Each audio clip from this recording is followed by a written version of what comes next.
Welcome, guys. We're doing a special Equinox live today. I'm just waiting for Isaac to join. Isaac Chacon. And we're going to be talking about the special day that we are living.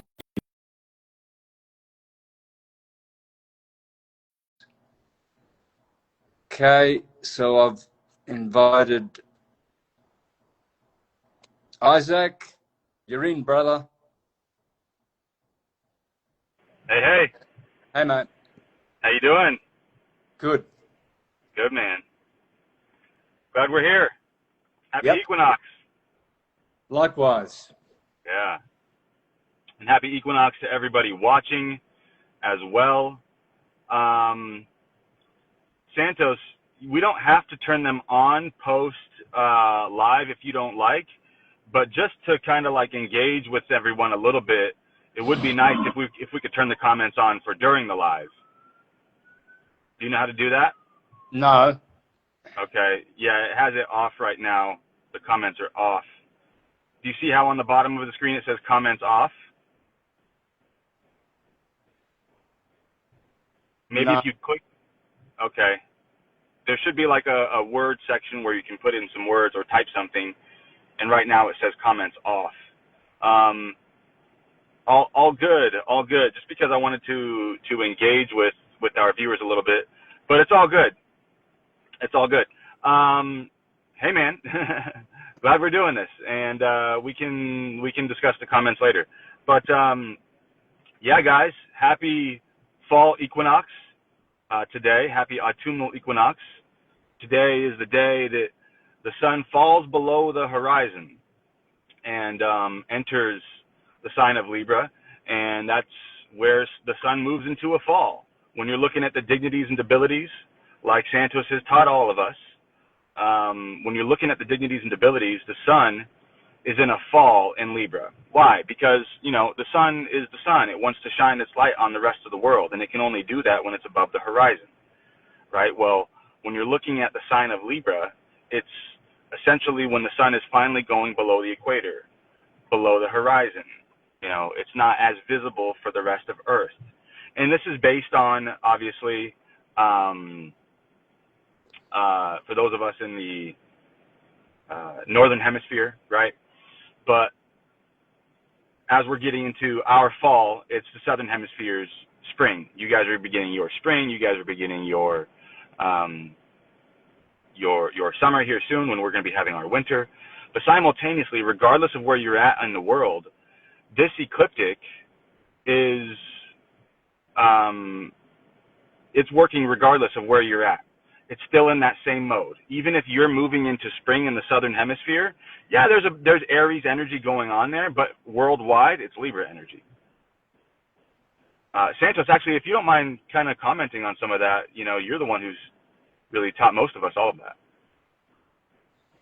Yeah, well, people get confused because they think that it's opposite seasons in the southern hemisphere, therefore it must be opposite sign, but that's not how it works. It's a universal, it's the whole solar system, it's unidirectional, it's astrology, all depends on the sun, on the ecliptic. So the sun right now on the ecliptic is in Libra. Therefore, whether it's the fall in the northern hemisphere or the spring in the southern, it's in Libra. So it's Libra. That's it. It's not in Aries. So the people who say, oh yeah, but it's spring now in Australia and it's blossoming. So that's the Aries energy. It should be there. It's there. No, that's just an effect. It's just the opposite effect. But the sun is channeling Libran energy from the ecliptic. Yeah. Remember, there's only 12 30-degree segments along any wave, which is 360 degrees. Yeah. Therefore, If the sun is in the middle of the ecliptic, which it is, Libra, right in the middle, well, then it's Libra for the whole world. Simple as that. That's, as you said that, I just had the realization, I put two and two together, that this is also why you've always told us that regardless of whatever sign that the sun is in, it's always also going to contain its opposite energy. Similar to how worldwide we're in Libra right now, but down in the southern hemisphere, it's getting some of that opposite modality, which is Aries blossoming, it's going into spring, and there's that modality is there, but regardless, worldwide, we're in Libra. And so there's that opposite energy there. Like, yes, as you've said many times, that we're moving into the age of Aquarius, but we're also moving into the age of Leo, because that's when the sun would be going into its autumnal equinox in front of Leo. Or I think you worded it something along those lines. And we're getting both ages simultaneously, regardless of not just the sign that the sun is in, it's also its opposite. And then the fact that Australia is experiencing spring right now as we're getting ready to move into fall is a great example of that. Yeah. Yeah, man. Crazy eclipse yesterday. We got the moon. I tried to see if I could upload pictures while we're both on a live. I think that I can only upload pictures while one of us is on the live. But you can see in that eclipse picture yesterday that the moon, there's a little sliver of the moon right next to the sun being eclipsed. But NASA will tell us that it's the moon eclipsing the sun. And we astrologers know that's not the case. It's the nodes doing that. And then you see Regulus and Venus right next to the sun as well. It was a beautiful eclipse yesterday. Moving into the equinox today, amidst retrograde season, Neptune, Saturn, Uranus, and Pluto all in retrograde. The four outer luminary bodies, basically, with Saturn being the last one of the inner. And Saturn right on top of Neptune. Saturn in Pisces. I tell you what, Santos, just touching on the subject of the month, which I don't even have to say what it is, but touching on the subject of the month and the event, the big event that took place this month.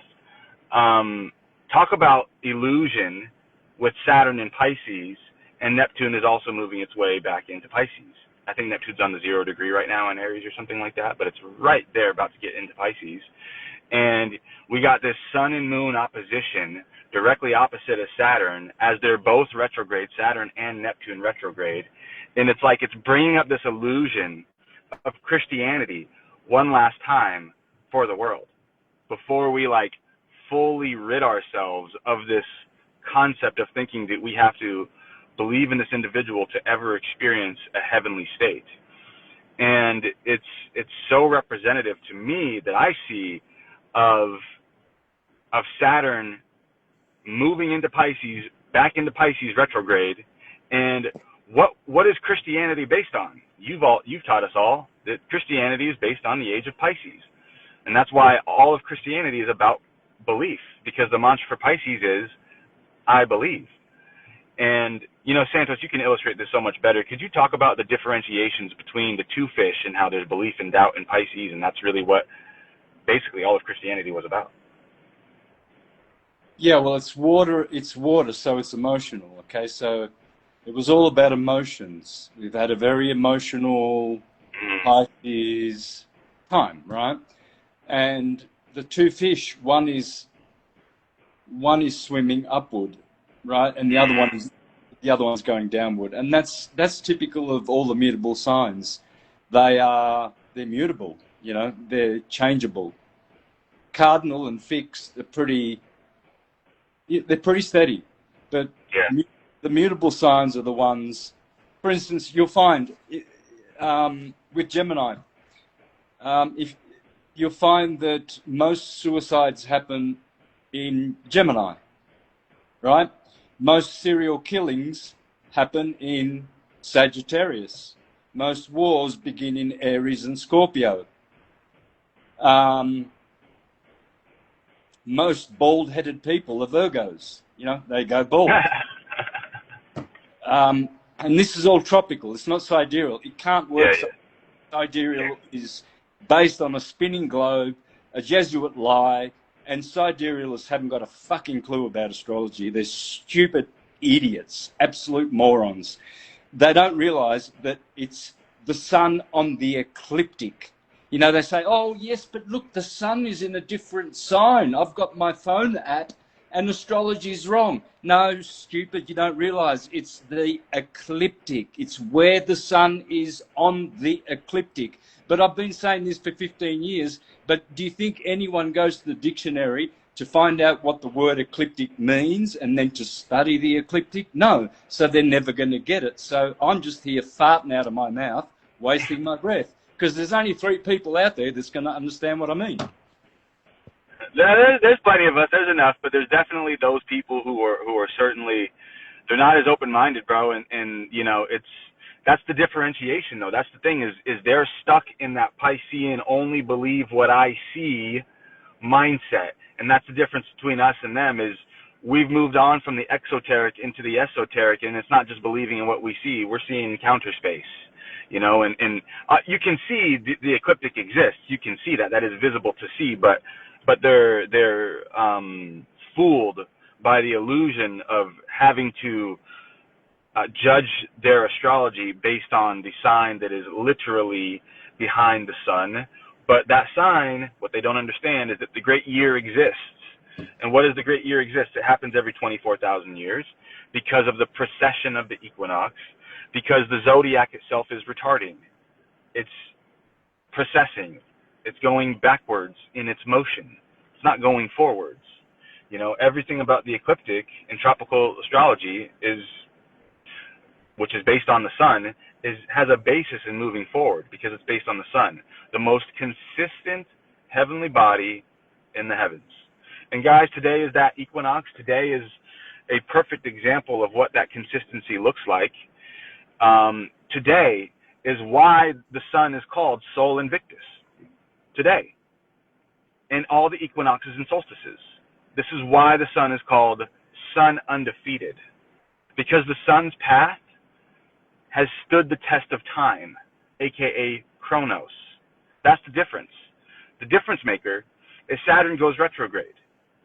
Saturn has powers. I'm not saying that Saturn's movements don't matter in this realm, but the way that you move beyond this realm, like Santos has taught all of us, we are born through the moon, but we ascend out of the sun, through the sun. How do we do that? By living a consistent lifestyle like the sun, with the sun as the perfect example, never going retrograde, always shining all of its light and giving life to everywhere that it goes. Yeah, it'll burn you up if you're not pure, but it's also going to help you purify along the way.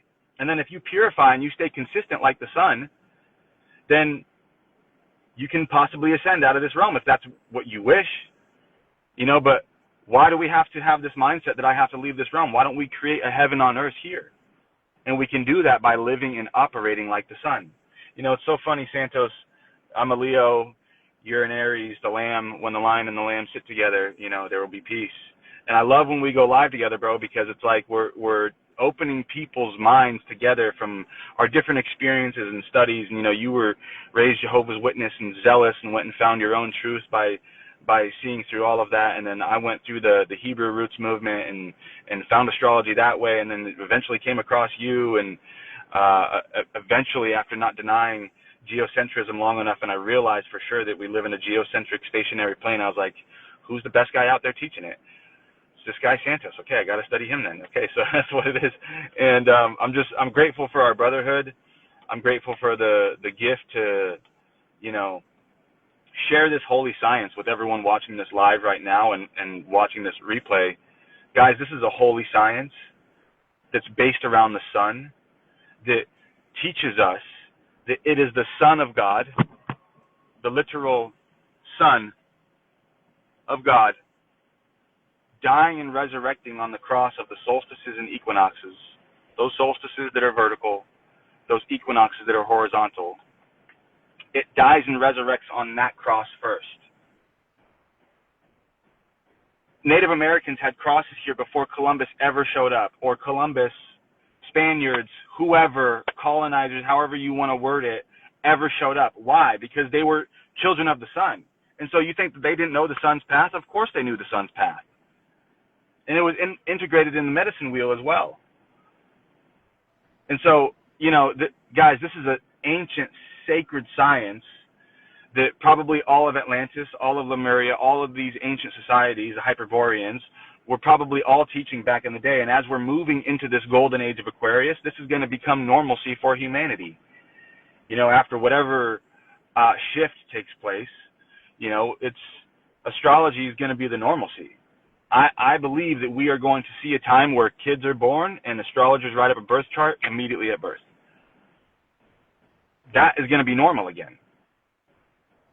And then parents are going to properly know how to raise their kids because they know the different modalities of all these signs, what that nature comes with, and then how to nurture that nature, because they will know their signs and their houses. Yeah. Yeah. Go ahead, bro. Yeah, so if people understood the way astrology works, they wouldn't be confused. They wouldn't be thinking, oh, there should be 13 signs and we have to add a fucus, which was invented in the 70s by a Jesuit called Stephen Schmidt. So if you want to belong to a cult, the Ophiuchus cult of 13 signs, and be a dickhead for the rest of eternity, follow this Jesuit son of a whore called Stephen Schmidt and teach people that Ophiuchus should be a sign and be a fucking idiot for the rest of eternity. But if you want to know how astrology really works, it works on the ecliptic. Let me give you a simple way of understanding, because I know that there's only 3.5 people out there that can understand this, or who even care. There's only 3.5 people listening right now who give a fucking shit. The rest don't give a shit. All they want to do is eat, poo, and wipe their asses. This is how astrology works. So when the equinox and the solstices happen, they always happen on the same day every year since forever. So on March the 21st, on the ecliptic, the sun is in the 1st degree of Aries. Yeah, you might look outside with your phone app and see that it's in Pisces, but we're not talking about sidereal. The signs are not the constellations. The signs are on the ecliptic. The signs of the zodiac are not the constellations that you see. Forget about that. It's the ecliptic. You learn the ecliptic. If you don't know the ecliptic, you're a dumb cunt forever, ever and ever and ever. You will never be intelligent. You will always be stupid and ugly. Simple. So that's how it works. You need to understand astrology, not astronomy, right? When the equinoxes and the solstices happen, they enter a sign. And every degree, every day is 1 degree. Is a degree, exactly. So it takes 30 days for the sun to go through a sign, not the constellations, the signs which are on the ecliptic. But I just said all that for nothing, because no one cares and no one will understand it anyway. They don't understand.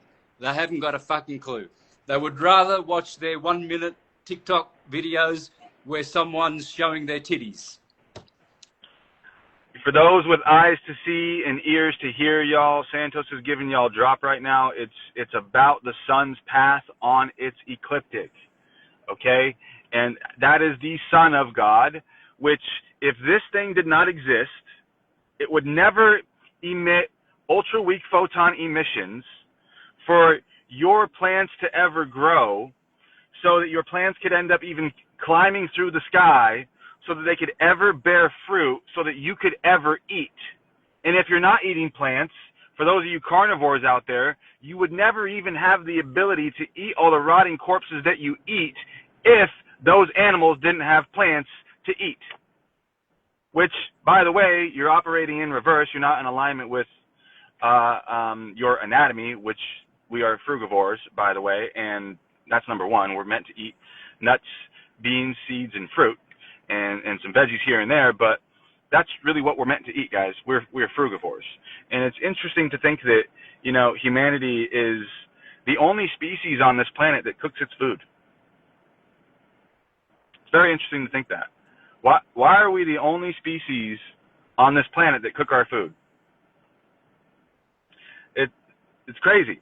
And guys, that's why you have parasites in your gut, because you're trying to live off of cooked food, and then these parasites come from within the body because you have your own pre-existing gut bacteria in the first place.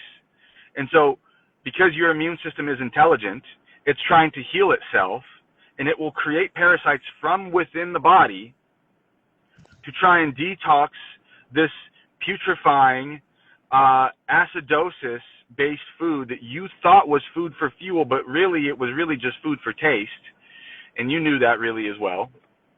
And so when you stop eating for taste and living off of fried, cooked foods, and you start to eat living foods, raw fruit, raw veggies, raw meals, you have a power shake a day, you get some super aminos, you live on raw food.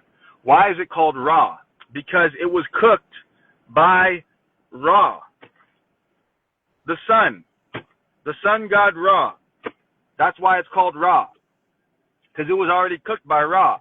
A watermelon was already cooked by Ra, and it's also perfectly filtered water.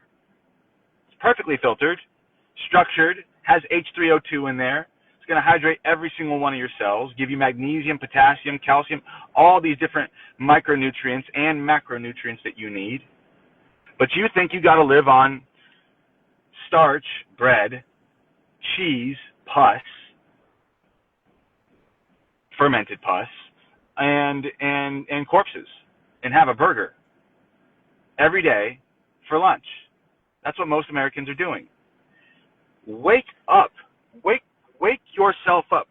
Pull your head out of the four corners of your own plate. Look up around you and realize we have 80,000 different fruits and vegetables in this world. 80,000 different fruits and vegetables. That's just the fruits and vegetables. I'm not even including the fungi kingdom. And if you are a true steward of this realm, like you're meant to be, like the divine appointed us to be, then what you would do is you would sow a seed and reap a harvest. And along the way, you would protect that seed, water it, love it, put your own love into it. You would actually put that seed in your mouth first, then plant it, so that the seed knows exactly which micronutrients your body needs. That's you really being in tune with your environment around you. When you put the seed in your mouth first, let it sit under your tongue for 30 seconds. Let your tongue and the seed talk to one another. Then, the moment that you put that seed into the ground, that seed knows exactly what your body needs. Then, you have regenerative food because the stem is still alive when you pick the fruit. The tree is still alive. The vegetables can still come off of that plant. The spinach leaves can still come off of that spinach stem. The broccoli can grow back. Whatever it is that you're growing, whatever it is, the berries, whatever, the stem, the tree, it's still there. It's regenerative. But the moment that you kill that cow, the moment, the cow's life is gone. You know, and basically, the foundation of what Christianity is trying to teach you is to treat all other beings the way that you want to be treated, which is the golden rule. It is written, it says, the commandments can be summed up in loving thy neighbor the way you love yourself, aka treat other people the way that you want to be treated. You're never going to get to the esoteric wisdom until you embody that first. And that's what Santos learned first in his exoteric years of being a Jehovah's Witness. Anyone who's zealous about Christianity, you will get to that truth eventually. If you have enough zeal within to find absolute truth, because it says that. It says, seek and you will find. You will find it. I'm rambling off here, guys, but I'm talking about I'm talking about us being avatars of this realm and being in tune with the sun and living off of raw food that Ra gives us. That's what I'm talking about here. Yeah. Santos, how much better do you feel, bro, when you're living off of raw food, contrary to when you were a cooked food vegan? Because I was there, you were there. I mean, tell us your story. Yeah, like much better. I mean, I've been a vegan for 18 years now, and I was supposed to die within 3 weeks. Yeah. And of course, there's always some dumb, ugly fuck. They're all ugly. All the meat promoters, you know, oh, you got to eat meat. If you don't eat meat, vegans die and all that. Well, you're stone motherless fucking ugly for a start. So if you want to be sexy and intelligent, like Pythagoras, Da Vinci, Tesla, and all the geniuses, they were vegan. If you want to be a bum for the rest of eternity, yeah, eat bums. You are what you eat. Bacon, bum, pig bum, cow bum. You're a bum eater. That's all you are. That's all you will ever amount to. And on the other side, you'll have to repeat again. And you will be murdered and eaten by the animals that you ate. You'll see. You will see it. When you die, you'll be captured by these animals. You'll be taken to a place where you'll be slaughtered. You'll be murdered. You'll be eaten. You'll be treated exactly the way you treat God's created sentient beings. You do not murder. You must not kill. You never, ever, ever, ever kill. You kill, you will be killed. Simple as that. People think they're so smart. They think, oh, well, I've been eating meat for 40 years and I'm a healthy. Look, all the hospitals are full of flesh eaters. There are no vegans there. All obese people are flesh eaters. There's no fat vegans. All the good-looking people are vegans. All the ugly ones are people who eat animals. They're ugly. They're stone motherless fucking ugly. I can't even bear to look at them, let alone smell their stench when you're near them. They smell like farts. They're a fart. They're a walking fart. They've got poo oozing out of all the pores of their horrible, opaque skin. Or, you know, just, they stink. They stink like shit, especially if you go to a public toilet after one of them's taken a dump. Oh, man. It takes you a month to recover. It's because their body is in chronic acidosis. Yeah. Because they're living off of acid. Guys, greens are alkalizing to the body. Your blood leans alkaline, okay? And greens are alkaline. Greens, wheatgrass, spinach, spirulina, kale, whatever. Greens. These are alkalizing to the body. And these are going to help your skin glow. They're bitters. They're going to have your keep your blood sugar from spiking. They're going to help you maintain sustained energy all day. They're going to simultaneously detoxify your gut from undigested waste because they're fibrous. So they're going to pull undigested waste out of your gut as well. They're going to detox and nourish you simultaneously. With the fiber, that's detoxifying. The micronutrients are nourishing. There's magnesium within greens that mimics the hematocrit of your blood, or it mimics the molecule of your blood, the iron of your blood. And that magnesium is turned into iron in the body. It mimics the exact same molecule. If you look at the magnesium in greens, sorry, I misspoke. If you look at the magnesium in greens, the chlorophyll in there mimics our iron. Sorry, I misspoke originally. The chlorophyll in the greens is the exact same molecular structure as the iron in our blood. That shows alignment. That shows synchronicity. That shows me that's what we need to be eating. But if I'm eating flesh that is putrefying and acidosis, heme iron is very hard to digest on the body. Guys, we all just now saw Jamal Crawford win against Canelo, that big boxing match that happened the other night. And he was talking about how he gave up red meat because he got an x-ray one day when his back was hurting, and what he was told from that x-ray is that he had waste going all the way up his spine, and it looked mainly like red meat. And his doctor told him at the time that red meat is actually harder to digest than any other meat out there. And that's why you have waste going all the way up your spine. When he gave up the red meat, all of his inflammation in his back went away. What do you know? And then we just saw this guy win a 3rd world title with class. He crushed it. And, you know, guys, it puts the body in acidosis. It's not alkalizing to the body. It's not empowering to the body. Again, the chlorophyll in greens mimics the iron in our blood. That shows me synchronicity. That shows me I need to be consuming greens. That shows me I need power shake. I need wheatgrass. I need spirulina. I need these micronutrient-rich superfoods that are going to give me life force and vitality every single time that I consume them. But if I don't have these things, then I will find myself operating out of a reactive state. Because when you're eating animals, you're activating your animalistic reptilian nature within. You got to get out of that animalistic reptilian nature. You got to turn that reptilian brain off and start thinking with your crown, with your consciousness heaved up in your head and your pineal gland, and thinking in terms of purity, which is why Aries is pure and it rules the cerebrum, the ram. And of course, Santos has been, you know, pursuing a purest life as he's a sun sign Aries. So Santos, we got this beautiful autumnal equinox today, helping us create the cross, showing us what the cross comes from. And I'm honestly, man, I'm really grateful.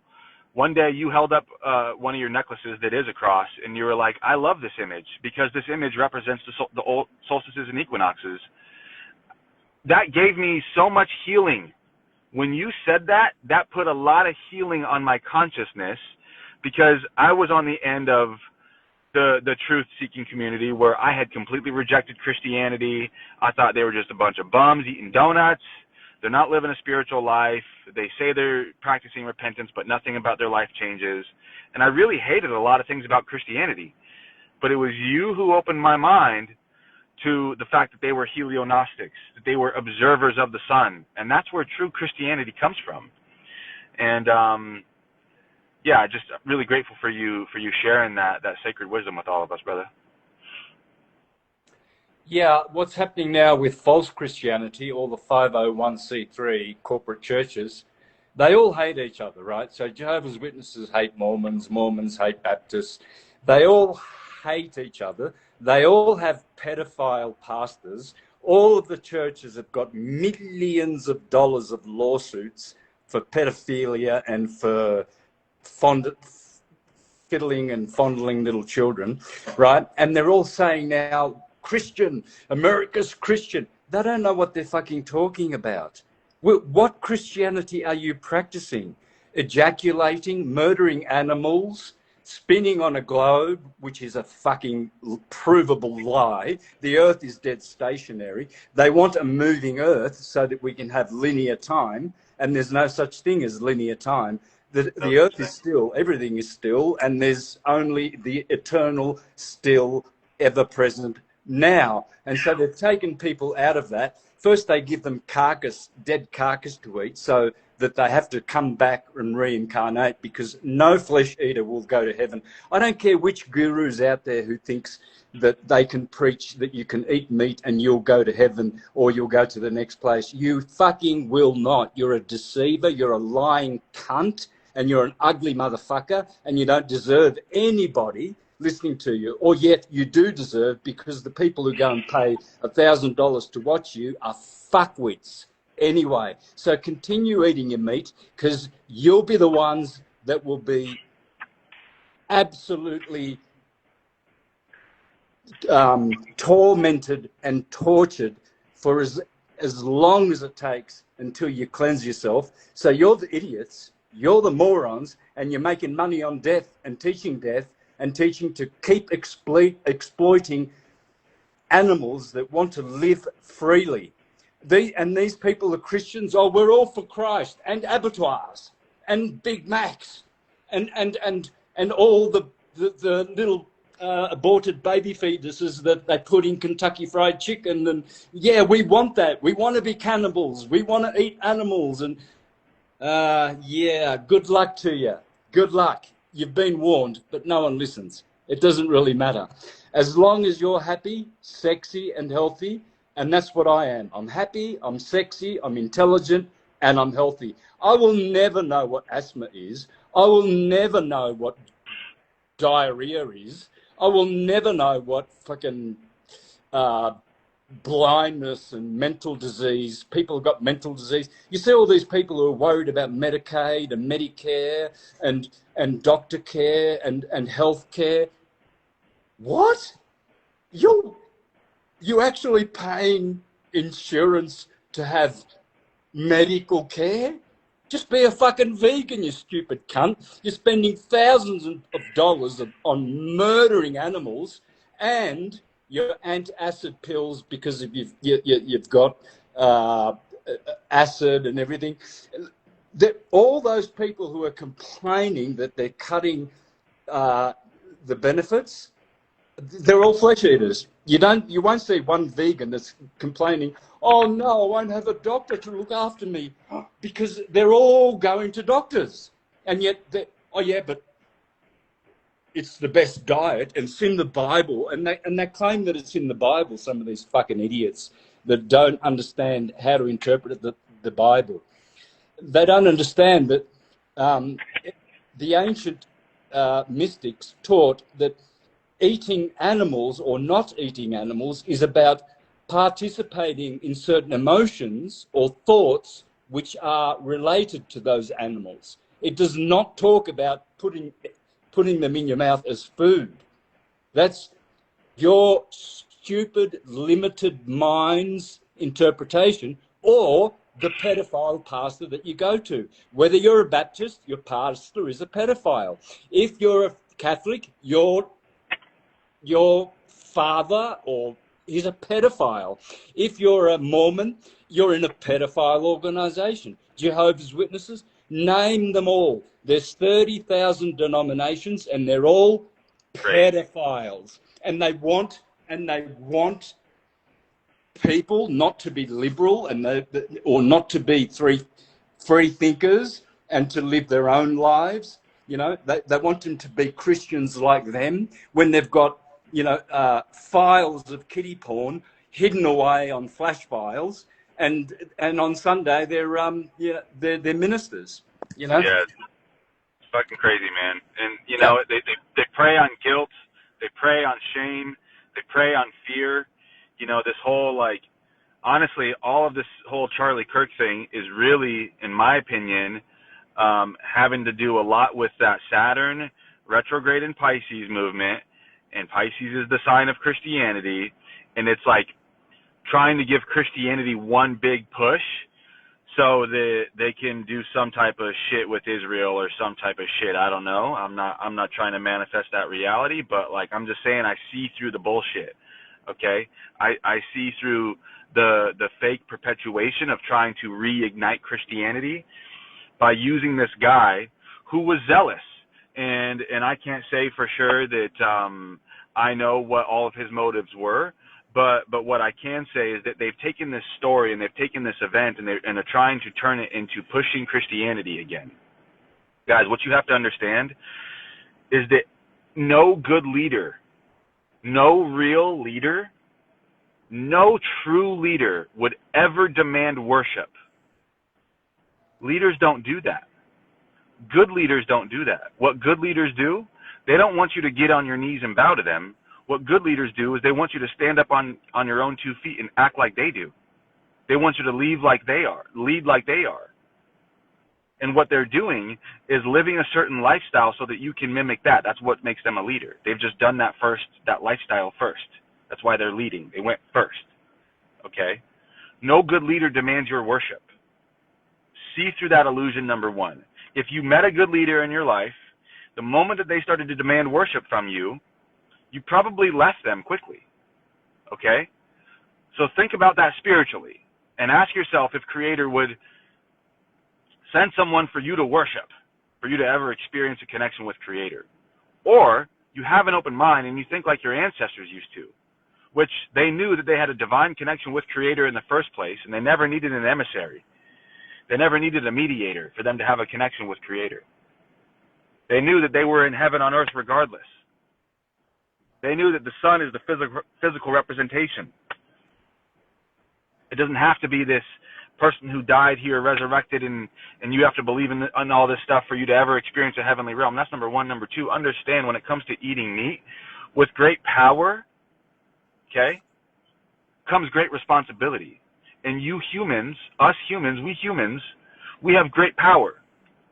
Why? Because we have intelligence, we have hands, we have all these capabilities. We are the most capable creature on this planet. That's what makes us the most powerful, because we are the most capable. I didn't say we're the strongest, biggest, or fastest. I said we're collectively the most capable. There's animals that are stronger, bigger, and faster. But collectively, humans are the most capable because we have intelligence and hands and other things like that. Outside of that, though, with that great power of you being the most capable comes the great responsibility of you nurturing those who you are responsible over. And that's who? The sentient beings on this planet that only operate based on instincts, not on intelligence. They operate based on instincts. That's what animals do. They're animalistic. They operate based on instincts, not consciousness. You have a consciousness. Use that consciousness accordingly, because with great power, capabilities, comes great responsibility of how you wield and yield that power. And service to many leads to greatness. You want to leave a legacy that people are going to remember you for? Leave a legacy of how well you treated animals. Leave a legacy of you starting a animal sanctuary where you took all these animals that were in slaughterhouses at one point and then you gave them an animal sanctuary. That's how you can leave a legacy. And then study successful people and how they're operating. Study the most successful people who are plant-based. I guarantee you they're high raw. I guarantee you they're minimum 90% raw. Minimum. Woody Harrelson has had a massive impact all around the world as an actor. He's mainly a raw vegan. Steve Jobs, raw vegan. Einstein. Don't think this dude was cooking too much. Or Tesla, I'm sorry. Tesla. I do not think this dude was cooking too much. Knowing how intelligent he was about electromagnetism, I'm pretty sure he kept the electromagnetism alive in the food at all times. Why would he kill it?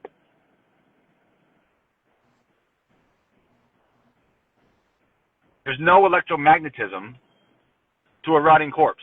There's electromagnetism to a berry, to spirulina, to wheatgrass, to greens, to other fruits, to mangoes, to a papaya, to a pineapple. There's electromagnetism. And that you're going to send an electromagnetic frequency from your gut brain up to your cranial brain.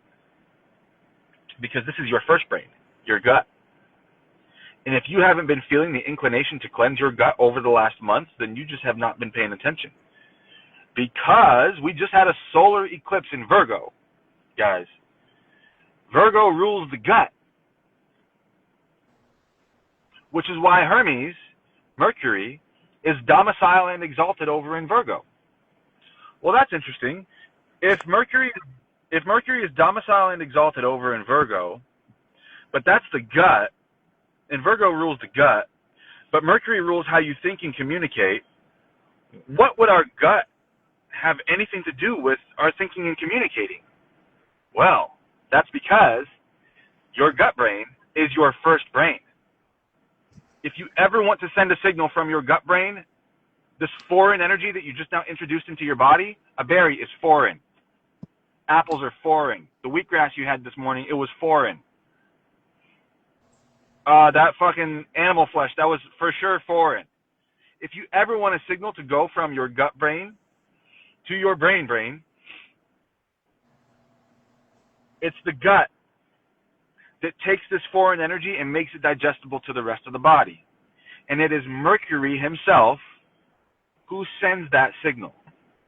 That's why he's domicile, 5 points of essential dignity, and exalted in Mercury.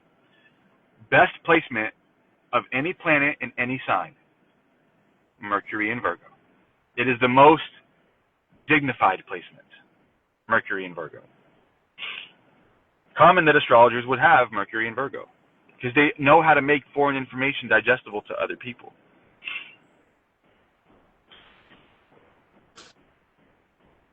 We're on this beautiful equinox today, y'all. Santos, how are you loving your pine pollen, brother? Tell us how you're feeling on the pine pollen. Great. Yep. So I've got to go. I've got an appointment to go to, but I want to say that what's going on out there in the theatre is the Freemasons' wet dream. And it was announced by Albert Pike and an Italian called Giuseppe Mazzini. And they devised the First World War. It would be against Germany and Russia.